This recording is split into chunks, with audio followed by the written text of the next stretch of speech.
السلام عليكم ورحمة الله وبركاته.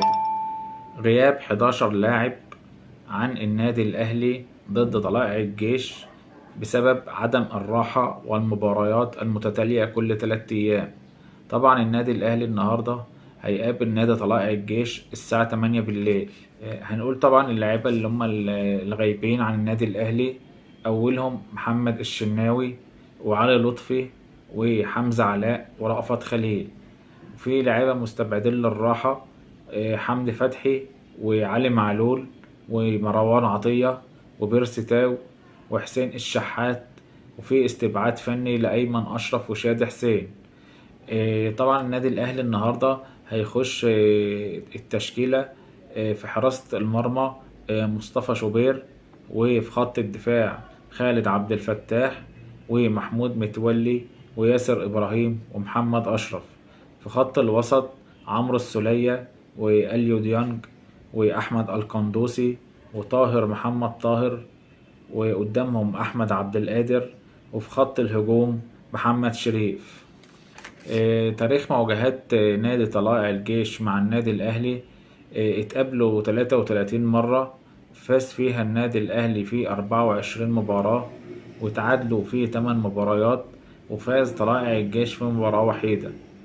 سجل لاعبي النادي الأهلي في نادي طلائع الجيش 63 هدف مقابل 14 هدف لطلائع الجيش في مرمى النادي الأهلي. ويتصدر النادي الأهلي جدول الدوري برصيد 56 نقطة من 22 مباراة، فاز في 17 وتعادل في 5 ولم يخسر أي مباراة. سجل النادي الأهلي 42 هدف واهتزت شباكه 7 مرات. نادي طلائع الجيش طبعا هنتكلم برضو عنه. طلائع الجيش بيحتل المركز ال17 قبل الأخير، طبعا في موقف لا يحسد عليه برصيد 26 نقطة. اتعادل في 11 مباراة وخسر برضو 11 مباراة، جمعهم من 27 مباراة وحقق الفوز في 5 مباريات.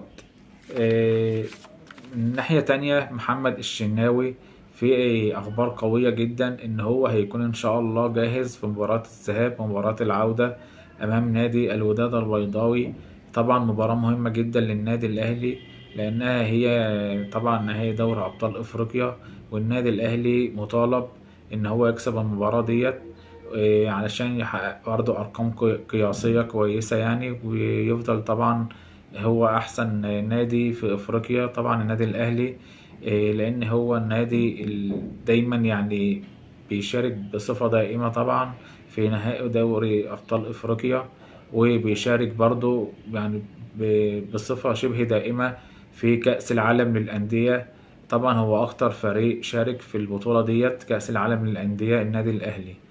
بالتوفيق للنادي الأهلي في دوري أبطال أفريقيا في المباراة النهائية أمام النادي الوداد البيضاوي، وبإذن الله يعني يحاول إن هو يخلص الماتش دوت من القاهرة هنا، تجنبا لأي ظروف تحصل هناك في المغرب. يعني إن شاء الله أنا عايز النادي الأهلي يعني يحاول إن هو أقل يعني أقل نتيجة طبعا تكون هدفين، يعني عشان يبقى داخل مستريح بعض الشيء هناك في على أرض النادي الوداد، وتكون المباراة يعني شبه سهلة أو سهلة بإذن الله هناك. فيا ريت النادي الأهلي يحاول إن هو يخلص هنا المباراة، علشان إن إحنا ما نروحش هناك نقعد يعني يكون في أي عقبات أو كلام من ده.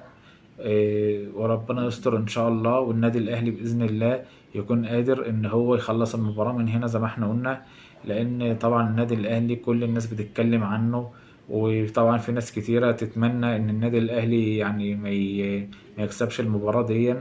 يعني ربنا يهدي الناس كلها يا رب، ويبعد عن النادي الأهلي أي حاجة وحشة.